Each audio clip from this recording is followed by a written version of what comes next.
Faster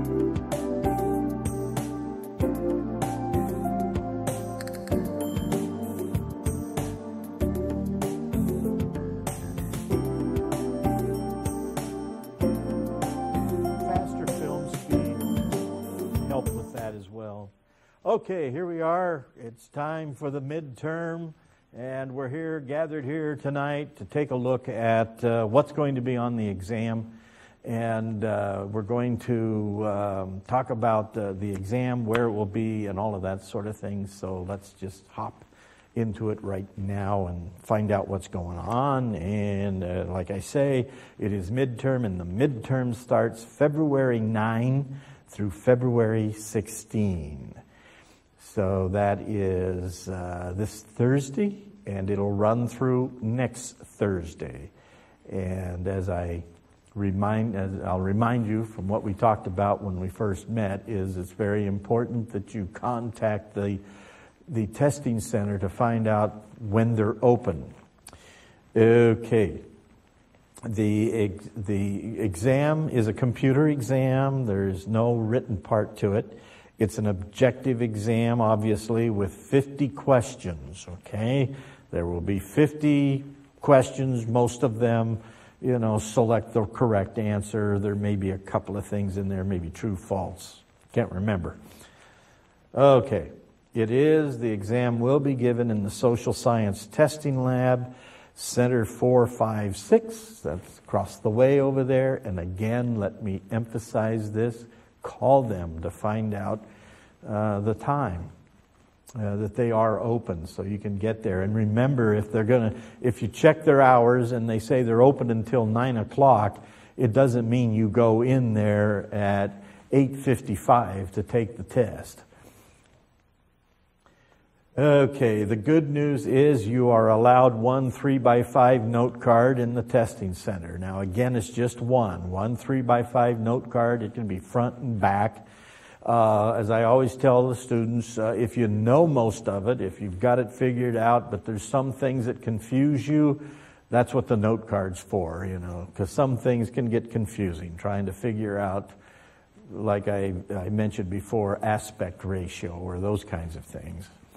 Okay, there it is. The midterm study guide is available. The study guide is available on Moodle. It is specific to this exam. So what that means is, if you have that study guide, you take a look at it, and you know those issues that are in the study guide, and you go, well, I know that, and I know that, you're going to be in real good shape for the exam. Okay, so it is pretty much specific to the questions on the exam. So do download that study guide and take a look at it. Okay, I have to emphasize this as well, that you are responsible for your exam. It is your responsibility to make the exam date and time. So make sure, and again, check the hours. Okay, check the hours of operation, and get there in plenty of time to take the exam, and it'll take you about an hour. It's not, I doubt that you'll use that entire amount of time. Okay, we move on. Okay, no makeup examinations. I already mentioned that during our orientation session. The only way you can get a makeup is if, your grandmother died 4 times over, or something of that nature, that you get these official excuses. But just because you say, hey, I just didn't feel like taking the exam, you're not going to be able to make it up. All right, let's find out exactly what is covered in the exam. Okay, the exam will cover the material in the classic Hollywood style, which was the very first week, through this week, which is the romantic comedy. So specifically then, let's take a look at it as it starts. Be very familiar with the American movie industry and recognize that the historically the American movie industry was composed of production, distribution, and exhibition. What that means is they produce the films, they distribute the films to the theaters that they own. So, production, distribution, exhibition. If you've ever been to a movie at a Paramount theater or a United Artists theater, that is a holdover from the days when Paramount Pictures produced the films, distributed the films to their theaters.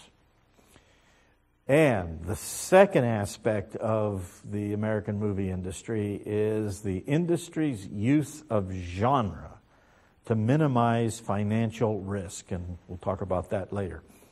So the 2 points here, remember production, distribution, exhibition, and the industry's use of genre to minimize financial risk.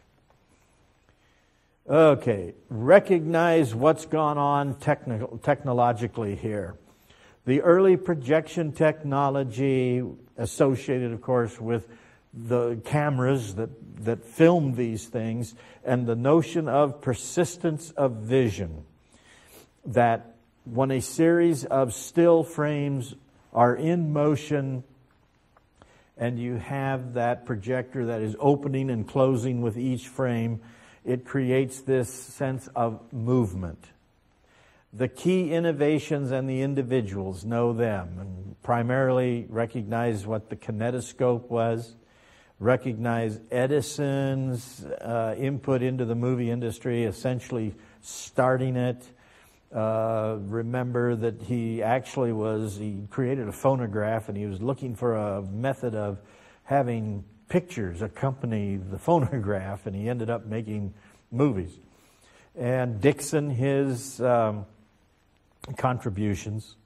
And then move into the Nickelodeon era. The Nickelodeon era primarily for working class. Just before I got here, I was looking, believe it or not, I'd found this little film clip on YouTube of a trip down Broadway in the teens. And the narrator was pointing out that here's Broadway, New York, here's Broadway, which was quite the place at this point, at the turn of the century there. It had electric lights, it had all of this thing. And all of the legitimate theaters were on Broadway. All of the movie theaters, they weren't on Broadway. The movie theaters were around the corner. They were off Broadway. The Nickelodeons were off Broadway, and they catered to working class people. So the movies at this point were really appealing to working class, whereas the theater was appealing to the upper crust. Recognized the importance of the MPPC, which lasted roughly 1908 to 1915. That stands for the Motion Picture Patents Company. That's Edison's company in which he controlled his cameras, his projectors, all of movies, whatever was going to be used to make movies. And if you wanted to make a movie, you had to get permission from Edison. And then later on, recognize the value of the movie palace when the cinema itself, the movie theaters then developed into these gigantic, humongous palaces where you can watch a movie where it could seat 5,000 people. And usually it had some kind of theme associated with it. This is where you have theaters with names like the Oriental, the Egyptian, Grauman's Chinese Theater, in which there was a motif. The theaters would be exotic, would look that way. My favorite, growing up in northern part of the Willamette Valley here, the central part of the Willamette Valley in Salem, my favorite was the Elsinore. The Elsinore Theater in Salem, Oregon, named for Hamlet's castle. And I thought, that's cool. And when you went into the place, you walked into a castle. Okay, moving on. Recognize the classical narrative style. They did a lot with this. This is the ways in which cinematic stories are told. And they gave us 5 significant notions here. The first one is the sense of equilibrium and disruption. And what that means is this, according to our text: an initial state of affairs is introduced after which something occurs to disturb this equilibrium. So essentially what you have is everything's normal. Everything is the way it should be. Everybody's happy. There's no problem. But something happens that disrupts that equilibrium. Number 2 there, subsequent events attempt to restore the original status quo, but this is repeatedly frustrated and order is recovered only at the end of the film. So our narrative is conflict. Something disrupts the equilibrium, and then something must occur to set it right. So it could be anything. It could be the hero, one guy trying to set everything right. It could be a group of people. It could be any number of things here trying to bring order back, and it's frustrated. And that's our conflict until it reaches a climax in which everything is restored and everybody's happy. All right, the next thing is problem solving. Over the course of the narrative, characters struggle to achieve their goals or solve their problems. They overcome those who stand in their way, triumph over adverse circumstances, and or transcend their own limitations. So in this narrative, there is this problem that must be solved, like a whodunit, detective film. The problem is who killed the mayor, who killed usually the wealthy widow or something of that nature. That's their problem that they must overcome. And they are thwarted at every path to try to reach that goal. Number 3, they talked about temporal and spatial limitations. The temporal dimension, of course, is a specific deadline has to be met or a certain task has to be completed by a definite time. In that movie that was made in the late 1940s called DOA, it was remade not too long ago and it was awful. But in the original, the hero has been poisoned and he has so much time to find the person that did him in as such, because there's no way he's going to survive. But he has to find this guy within this amount of time while he's still alive. The spatial dimension, of course, deals with space, characters moving toward precise destinations or geographical goals. That you'll find very easily in the westerns, go west young man kind of narratives, the wagon trains, one of the first big westerns in the late 1920s called The Wagon Train, and it's getting from here to there. Okay, a special part of this aspect is the journey. They like to, our film series likes to discuss it this way. The narrative, inside the story, inside the movie, characters move not only spatially, but they realize other non-spatial goals as well, such as making deadlines, solving mysteries, falling in love, discovering new worlds, and coming to terms with themselves and or their fellow travelers. So essentially, this is the Odyssey. Essentially what this is the old narrative of someone embarking on a journey, and by the time they reach the journey's end, they are a different person. Our film series also likes to call it the audience's journey, number 2 there. They like it this way, that going to the movies, what we see on the screen is what we are doing at that very moment. Looking for goals, participating in deadlines, and undertaking journeys. That is one of the interesting things about movies is, in the old days anyway, you went to the show. You went. It was a journey that you were taking to get there. It was an experience when you got there, and then on the big screen, you participated in what was going on in the film. Okay, and then lastly, they talked about Aristotle's traditional unities versus what goes on in the film. They referred to this as segmentation. It's a process of structural analysis that breaks the film down into its basic narrative units. Now, Aristotle called these things dramatic unities: action, time, and space. But most films violate traditional unities and lend themselves to segmentation. Now, literally, that is what a film is. If you actually could, in the old days, a projectionist actually takes a reel of film, opens it, takes it off the reel and looks at it and is going through it, there are segmentations. If you're a projectionist and you're watching the movie unreal and it goes by there, you can actually see the changes that go on. These are segments of the film. And the actual production of a movie is broken into segments. You start, the basic idea is this way, you start with the long shot, you shoot all the stuff that goes on in a long shot, then you move into close-ups. It's the same thing, it's the same story part, but you're breaking it down into parts. Okay, let's move on quickly here. Classical film style, film techniques and relationship to narrative.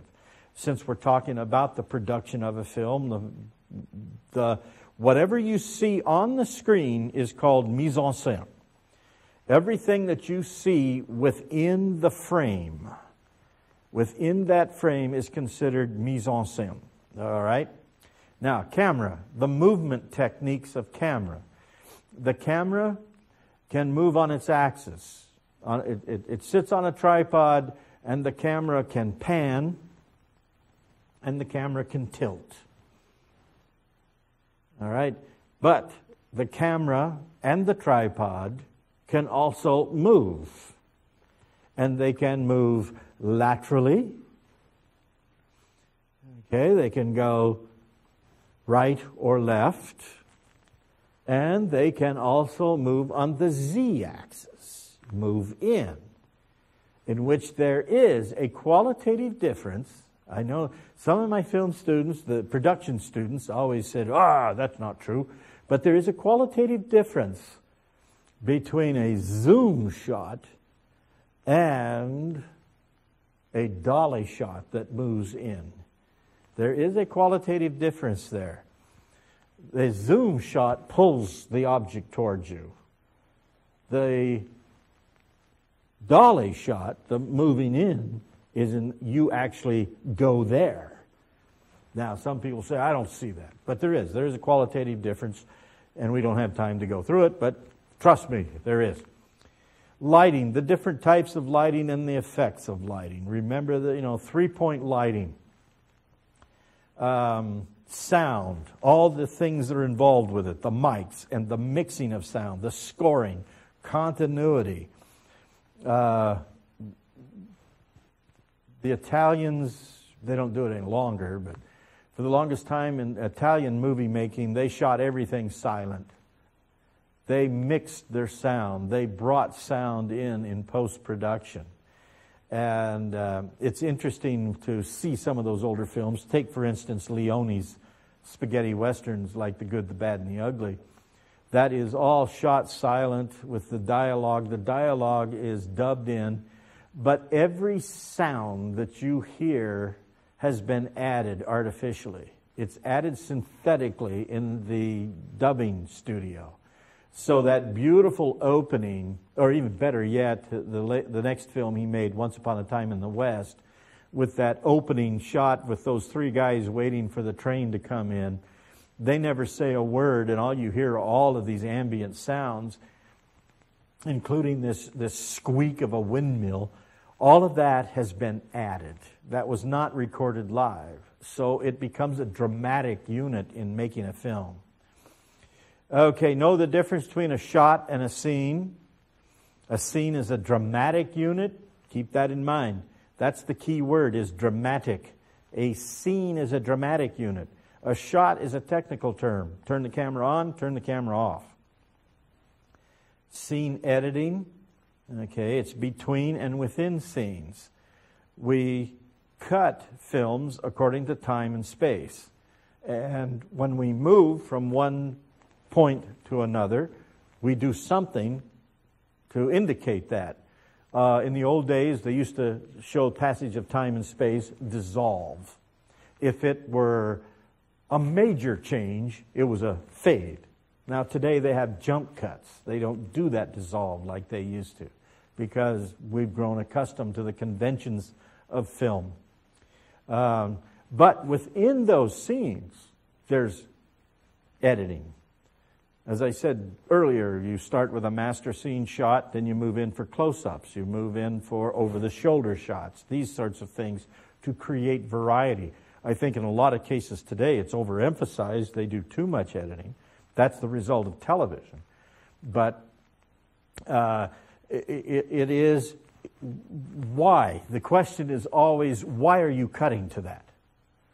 I mean, when we're talking about filmmaking and the film aesthetic, the question would be, okay, we have shot this scene. Why are we going in for a close-up? What does a close-up do that a medium shot doesn't?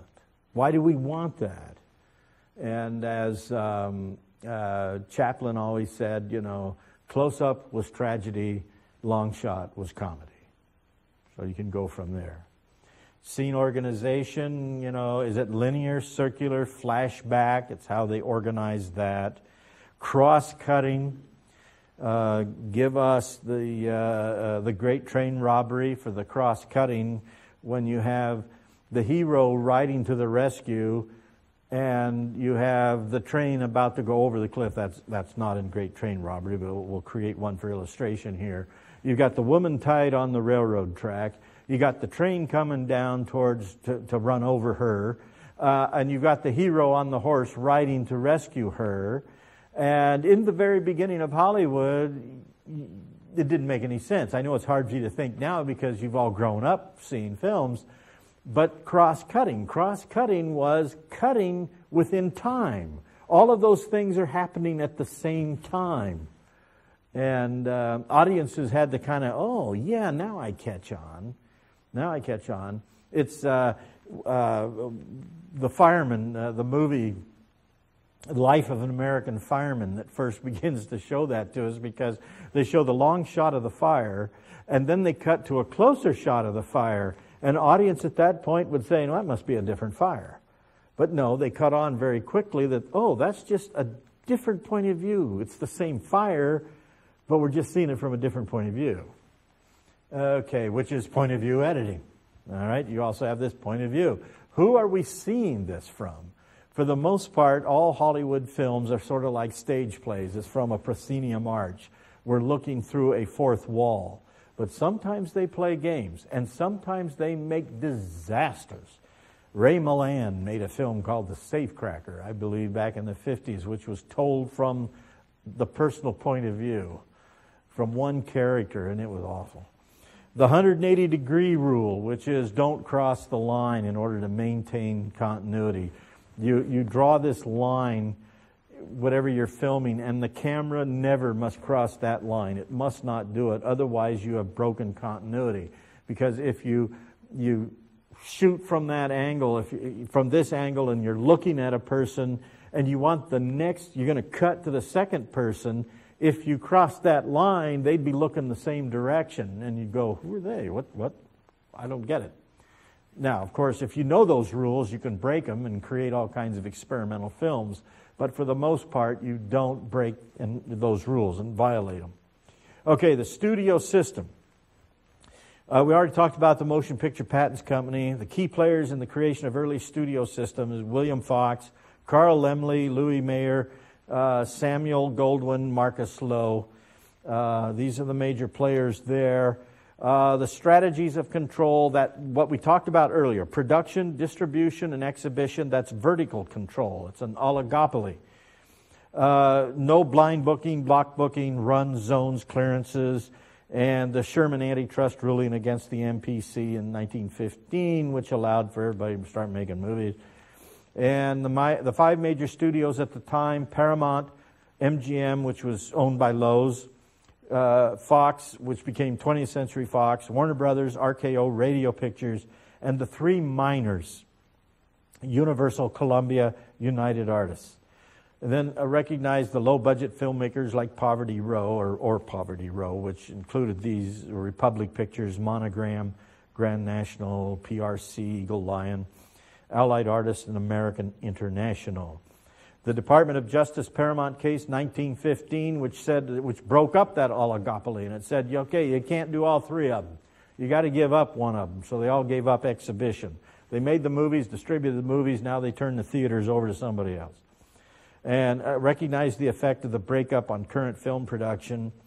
Recognize the average cost of film production over time, which is almost is a bazillion times more than what it was. The rise of film artisans, independent film producers. Old studios are now financiers. They're distributors of independently made films. The star, I don't need to go through all of that. You have a pretty good understanding of what the stars are. They have the mask, the personas. They're created by film studios. And they're artificial as such. They're made. They're created. Genre. We talked earlier about genre. Genre, its primary point is right there, familiarity. Familiarity. It is, you see one movie, you like that kind of movie, such as Western, and you say, I want to see another one. And so they begin to make these films knowing that there are going to be a lot of people that will go to see these types of films, such as the Western, which is distinctly American, based on dime novels. 3 essential ingredients: the hero, the villain, the landscape. The symbolism is East meets West. They talked about this very specifically there in the film series. And the last of the Westerns is space films, the final frontier. And then let's jump right into a comedy. Comedy, expression of social repression. And that's the important notion there about what comedy is. And recognize the comedy actors. The silent comedy is emphasis on slapstick. It's visual comedy, exemplified by Chaplin and Keaton. The early sound, it's verbal wit, and exemplified by the Marx Brothers and Laurel and Hardy. The romantic screwball comedy, these are hybrid of the romantic and the slapstick, especially the films made by Preston Sturges.